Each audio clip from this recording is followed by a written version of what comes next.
programa Espaço Cidadão. Vamos conversar com o senador Jorge Cajuru. O senador Jorge Cajuru é do PSB de Goiás e conosco vai falar sobre sua atuação parlamentar, também sobre a questão do placar governo e oposição no Senado e ainda sobre as perspectivas de fim da reeleição para o poder executivo com mandato de 5 anos.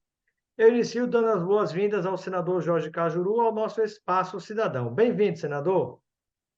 Bom, Robson Carvalho, inicialmente o meu respeito a teu trabalho, minha admiração e Deus e saúde a todos que acompanham esse quarteto de comunicação com audiência nacional, a TVT, a Band, o Portal UOL, o Portal Congresso em Foco, todos merecem também o meu respeito. Estou à sua disposição com o maior prazer. Obrigado, senador. Um prazer tê-lo conosco.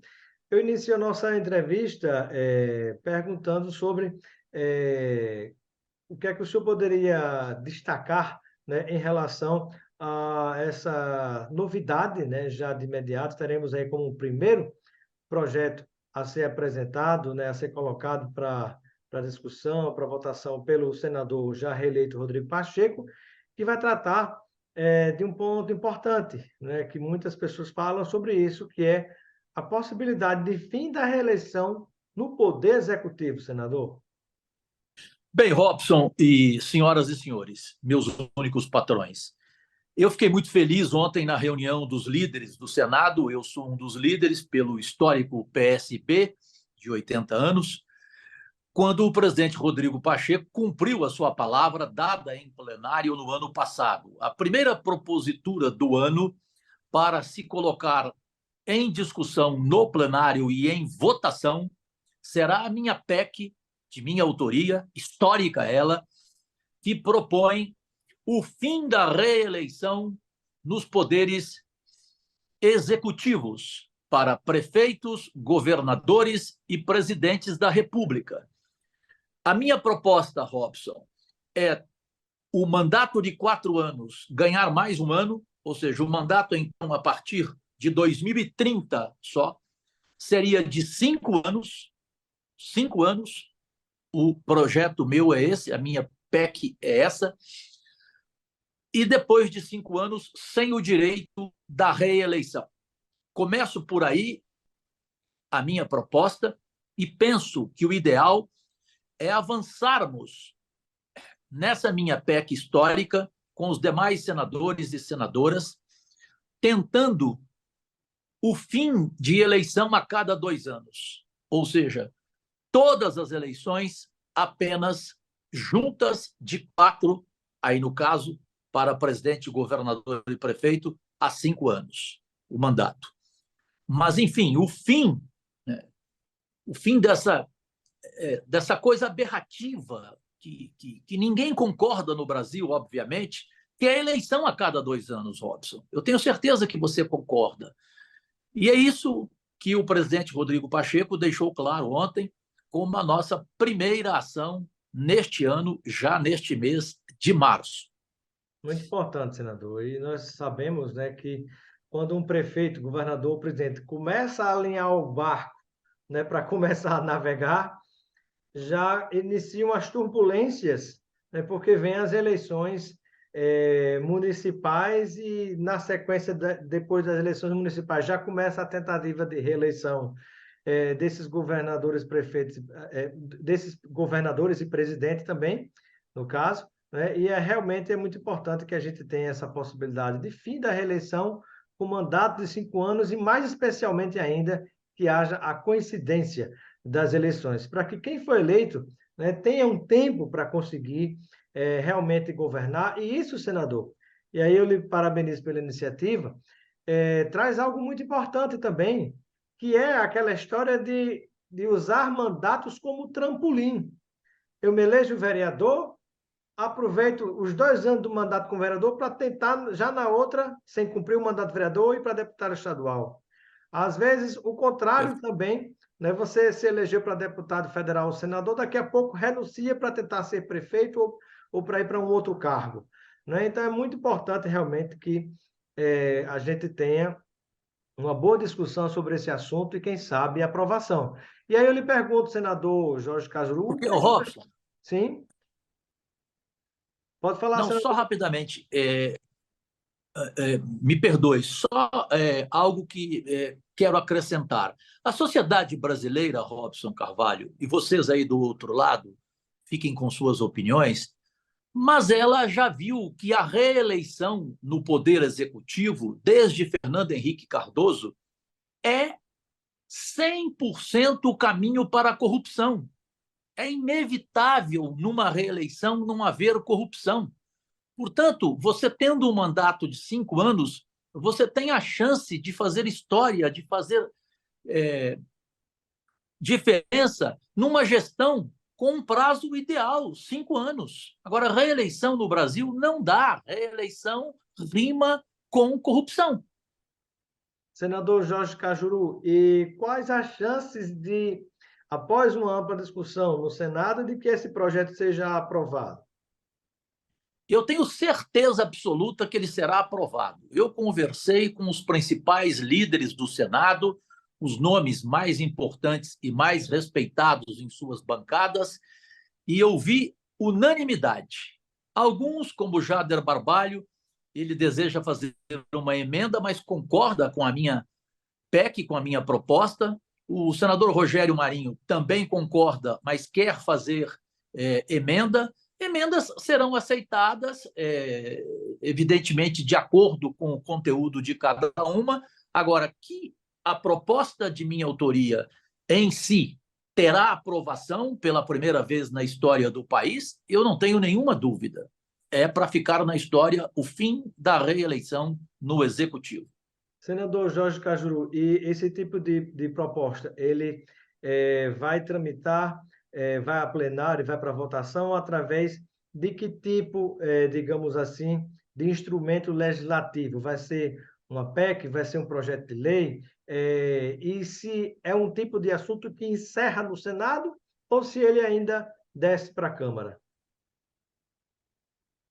Não, primeiro ele é aprovado no Senado como uma PEC, emenda constitucional, e aí vai para a Câmara.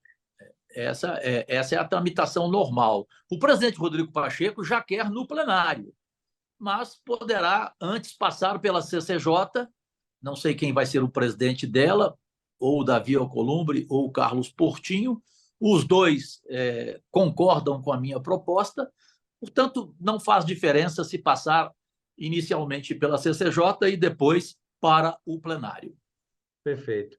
Senador Jorge Cajuru, como é que está hoje, na sua visão, né, a situação do placar entre governo e oposição no Senado Federal? O placar, Robson Carvalho, é o placar da eleição de 49 a 32.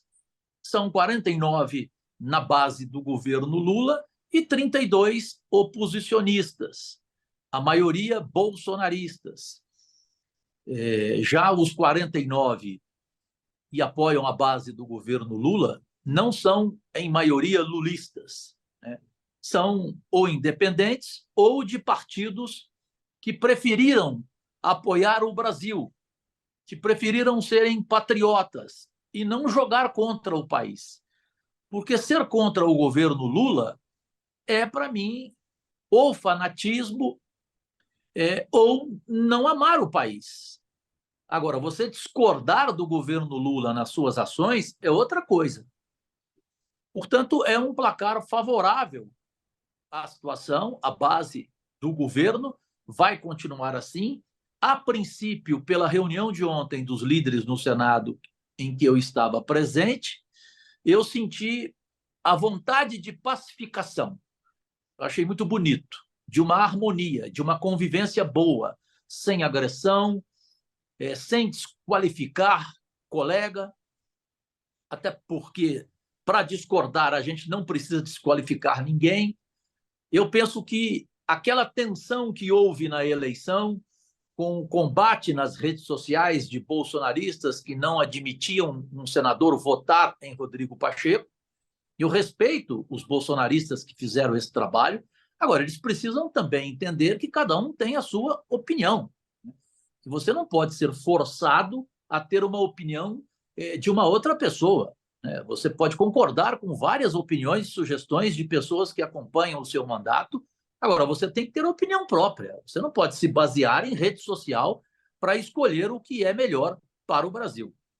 Rede social onde muitas vezes nós temos robôs, nós temos fakes, né, que Dados, acabam influenciando não só o debate público, mas muitas vezes a tomada de decisão em várias instâncias da política, né, desde câmaras municipais, assembleias legislativas e Congresso Nacional com Câmara e Senado, né, senador? você tem toda a razão, Robson Carvalho. Eu tenho a minha postura. Qual é? Eu não discuto, não brigo, cada um dá a sua opinião. Se a opinião nas minhas redes sociais for desrespeitosa, porque tem gente que manda mensagem desejando a sua morte, que você morra, que você fique cego, aí não dá. Aí realmente o nível fica subterrâneo. Aí é melhor você, porque a tua rede social, ela é a sua casa. Portanto, entra na sua casa quem tiver um pouco de educação para conversar com você e até para discordar de você. Agora, se baixar o nível no desrespeito, aí saia da minha casa, por favor. A porta está aí. Não entre aqui mais. É assim que eu costumo agir, não vou mudar. Agora, ficar trocando ofensas, ficar discutindo, porque tem gente que faz, tem parlamentar que recebe um xingamento e devolve o xingamento. Eu não faço isso, eu não perco tempo, eu não discuto por baixo, eu só discuto por cima. É isso que eu penso e assim vou seguir.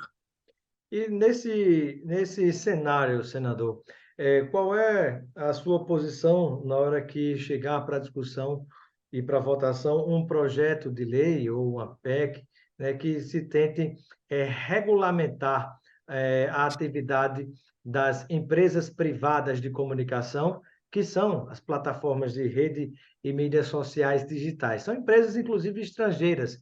Isso já tem acontecido em várias partes do mundo, inclusive nos Estados Unidos. E qual é a sua visão a respeito nesse caso, senador? Bom, eu sou o Voltaire. Eu posso discordar, não concordar com nenhuma de suas palavras, mas as defenderei até a morte, o seu direito de dizê-las. Isso é Voltaire. Regulamentar a mídia é um assunto que precisa ser discutido, esclarecido para a opinião pública e para todos os veículos de comunicação. Haja responsabilidade do que você publica, do que você posta, do que você fala em todos os veículos, sejam quais forem. E essa responsabilidade, ela tem que ser, na minha opinião, jurídica. Se você não concorda, se você se sentiu ofendido, caluniado, injuriado, busque o seu direito na justiça e ela é quem decidirá se você tem razão ou não.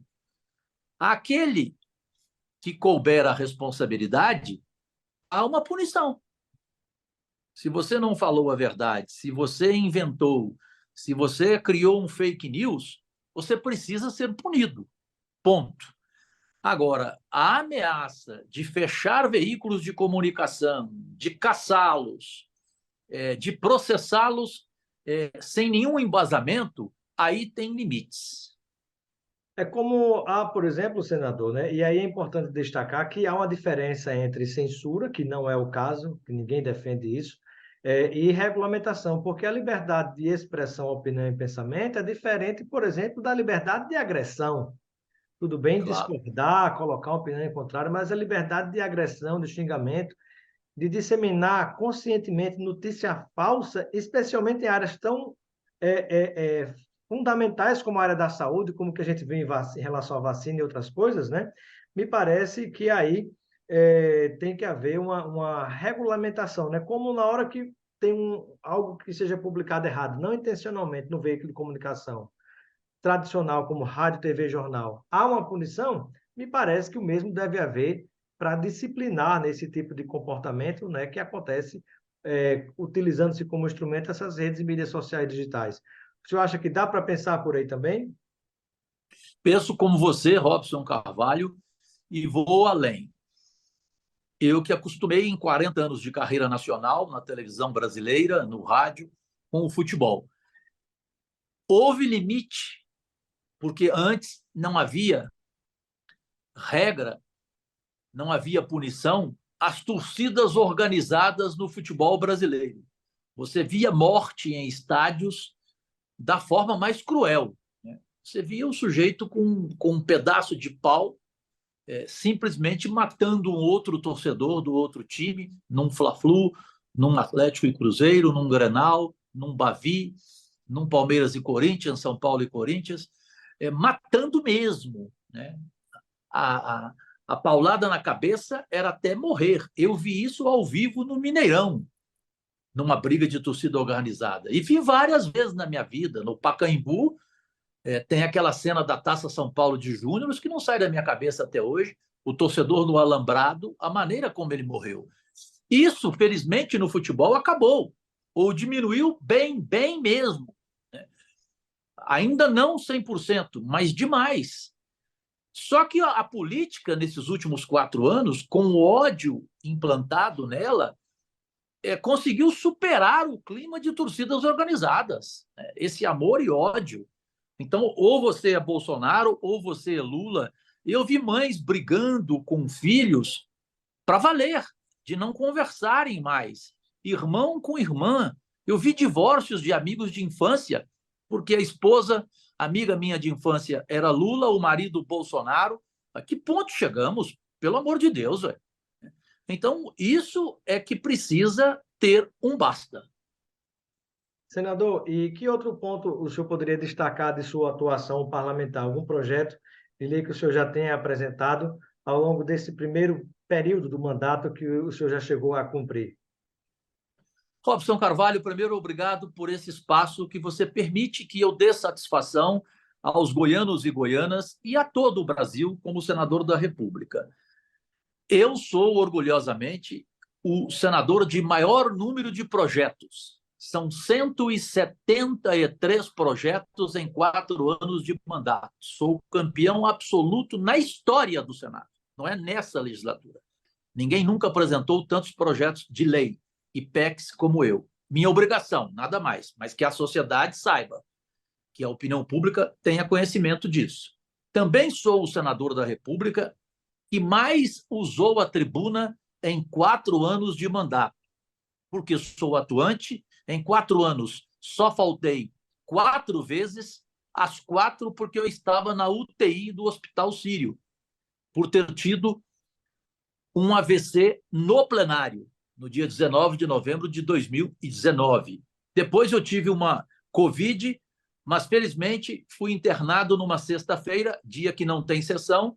Fiquei sábado e domingo e segunda, e na terça, que tem sessão, eu já voltei a trabalhar porque me curei da Covid. Portanto, sou o campeão de presenças também. Isso me orgulha muito. Eu faço questão, eu trabalho de verdade, até porque eu vivo do meu salário, eu não tenho outra renda. Eu tenho que trabalhar. Comigo, a minha equipe não tem 45 dias de férias, como todos têm aqui no Senado Federal, em julho e em janeiro. A minha equipe só tem 30 dias de férias, como todo trabalhador tem. E eu também, eu não chego nem a 30. O primeiro ano que eu consegui chegar a 15 dias de férias foi esse agora de janeiro. Os anteriores eu trabalhei praticamente todo o mês de janeiro. O meu gabinete abre 7 horas da manhã e não tem hora para fechar. Todo dia, de segunda a sexta, o gabinete 10 do Senado Federal.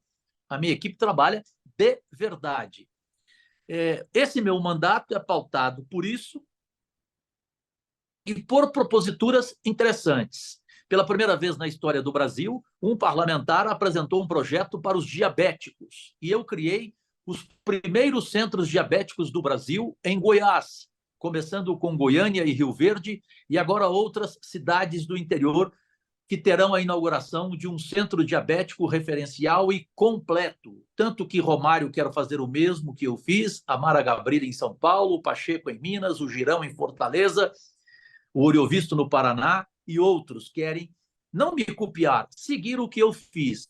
O mesmo com doenças raras. Eu sou o primeiro senador e o parlamentar do Brasil na história a criar um hospital de doenças raras. Também sou o primeiro na história a criar um hospital do autismo. que são preocupações que eu tenho, causas que eu tenho e que a maioria dos políticos, Robson Carvalho, acha que isso não dá voto. Eu não fui eleito para fazer projeto que dê voto. Eu tenho a saúde como minha prioridade máxima. Sou senador do diabetes, do câncer, das cataratas, da visão das crianças, do CMEs, das escolas para 1.000 alunos, padrão A, com quadra coberta, da hemodiálise, das cirurgias cataratas, eu já falei, não sei. Enfim, são 15 frentes de trabalho que eu tenho na saúde.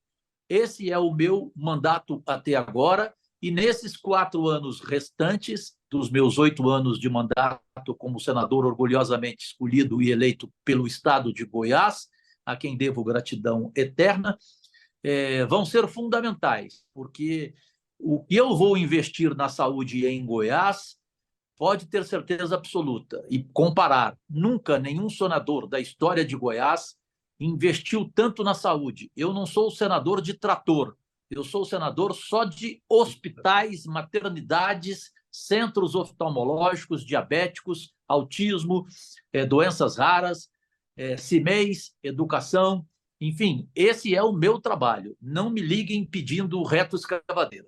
O trator fica para a Codevasf e o orçamento secreto, né, Sandro?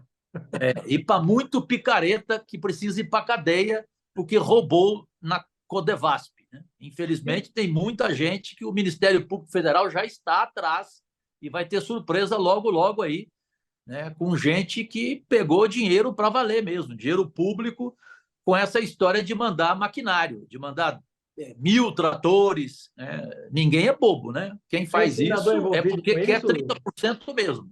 Tem colega senador envolvido com isso, senador Cajuru? Com certeza tem. Eu vou esperar o Ministério Público Federal agir. Se o Ministério Federal não agir, eu vou denunciar com provas. Tenho, sim, Perfeito. infelizmente, colegas com isso. Senador Cajuru, e como é que está a situação de convivência, por exemplo, na Casa Legislativa, com alguns colegas, como, por exemplo, o senador ex-juiz da Lava Jato, Sérgio Moro? Eu não tenho raiva de ninguém. O contrário do amor não é o ódio, é a indiferença, é o desprezo. O esquecimento é a única vingança e o único perdão. Palavras do sábio argentino Jorge Luiz Borges na altura de sua cegueira. Eu as sigo. Eu tenho ótima convivência com todos, inclusive muitos bolsonaristas que até estão dividindo projetos comigo, me procuraram, como uma reserva moral desse país, que eu admiro muito, que é meu amigo, eu chamo de presidente, o presidente General Mourão. Eu não tenho nenhuma dificuldade de conviver com quem pensa diferente de mim, porque há convergências no que pensamos. Então, vamos trabalhar nas convergências. Projetos que eu estou fazendo com companheiros da oposição. O senador Cleitinho, de Minas Gerais, por exemplo, me procurou, disse que é meu fã desde menino, que se inspira em mim, na comunicação. Eu fiquei muito orgulhoso. Em relação ao juiz Sérgio Moro, eu disse que preferia uma distância oceânica dele, mas numa boa, eu fiquei surpreso, porque eu enviei uma PEC para ele para saber se ele assinaria sobre a segunda instância. Ele assinou a minha PEC com a maior tranquilidade. Aí ele mandou uma dele para mim. Eu também assinei e mandei avisar o chefe de gabinete dele. Diga ao ex-juiz Sérgio Moro, agora senador, que eu mantenho as minhas divergências com ele em relação ao que ele fez com um amigo, no caso, muito amigo, né? Ele, Moro, foi muito amigo do histórico e inigualável senador Álvaro Dias. Eu mantenho essas E divergências com foi o o Moro. senador que lhe deu o Agora, abrigo partidário, né? ser inimigo dele eu não sou. A gente não se cumprimenta, mas se toca. Eu fui agradecer pela PEC, ele colocou a mão no meu ombro. Então, numa boa, sem raiva, sem ódio. Senador, estamos perto de finalizar a nossa entrevista. Eu gostaria que o senhor compartilhasse conosco qual é a sua principal esperança para o Brasil com esse novo governo, com essa página do passado que se tenta virar, né, rumo a que a gente tenha melhores condições de vida e mais dignas para o nosso povo brasileiro. O que é que o senhor enxerga daqui para frente como esperança? Robson Carvalho, sem pensar se você é direita ou esquerda, quem ama o Brasil tem que concordar com uma frase que se encaixa no perfil do presidente Lula: inserir o pobre no orçamento, com responsabilidade fiscal, responsabilidade social, com reforma tributária já, com arcabouço fiscal já, com os ricos, que são maioria, tendo, maioria que eu falo nesse poder, porque a maioria não é rica, evidentemente, a maioria absoluta. Esse poder das grandes fortunas terem tributação verdadeira, ou seja, se tirar mais de quem tem mais e quem tem menos pagar imposto menos. O meu projeto é para quem ganha até 5 salários mínimos não pagar imposto. O presidente Lula chegou agora a 2 salários mínimos para não pagar imposto. Isso já vai mudar a vida de 13 milhões de brasileiros, mas eu quero que o presidente Lula avance e chegue a 5 salários mínimos sem o direito de pagar imposto de renda. Então, é o país que eu quero ver feliz, com emprego, especialmente com emprego, com dignidade, com alimentação para seus filhos, para as crianças nas escolas, com o respeito que a gente tem que ter, principalmente pelas crianças, porque a nossa geração, Robson, ela para mim já está perdida. Eu estou com 60 anos, não sei a sua idade. A prioridade para mim é criança. 45 você não parece, com essa careca sua você parece 70. Mas brincadeira à parte... Pensava que você ia dizer que parecia 35, senador, você deu o dobro. A sua mulher te ama mesmo, hein? Mas aí é isso que eu quero paz, eu quero que exista oposição. Oposição é indispensável a uma democracia, mas ela precisa ter responsabilidade, ela não pode ser radical, né? Ela tem que fiscalizar, evidente que tem, quem é oposição, esse é o papel. E quem é da base do governo tem que saber aconselhar o governo quando erra. Eu, por exemplo, se eu pudesse conversar com o ministro Haddad, eu falaria muitas coisas para ele que eu não concordo, né? Acho que o Haddad é muito soberbo, né? Humildade zero.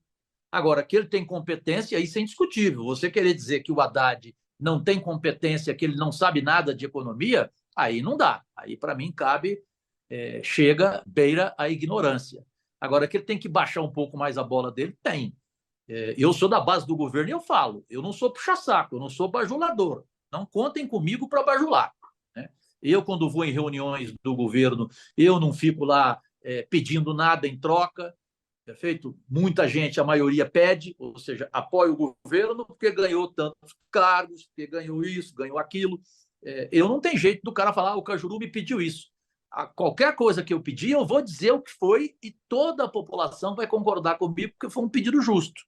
Então, esse é o país que eu quero, e o Brasil voltar a ter um crescimento econômico verdadeiro e um justo desenvolvimento social, Robson Carvalho. Agradeço a participação do senador Jorge Cajuru, do PSB de Goiás. Seja sempre bem-vindo, senador, ao nosso Espaço Cidadão. Robson Carvalho, eu que agradeço, é um espaço precioso você falar em um quarteto de veículos de comunicação, a TVT, a Band, o Portal UOL, o Portal Congresso em Foco. É isso que a gente precisa, que às vezes é difícil na imprensa brasileira, que só dá espaço para quem quer falar o que ela, a imprensa, deseja. E, para mim, entrevista não é assim. Entrevista é você deixar a outra pessoa ter a liberdade de falar o que ela pensa, e não o que o jornalista pensa e ele querer me alienar. Eu não sou débil mental. Agradecidíssimo, Deus e saúde mesmo para todos e todas que acompanharam este momento especial dos meus 4 anos de carreira, uma entrevista diferenciada. Obrigado, senador. Obrigado a você, Robson Carvalho. Saúde para você e para a tua família.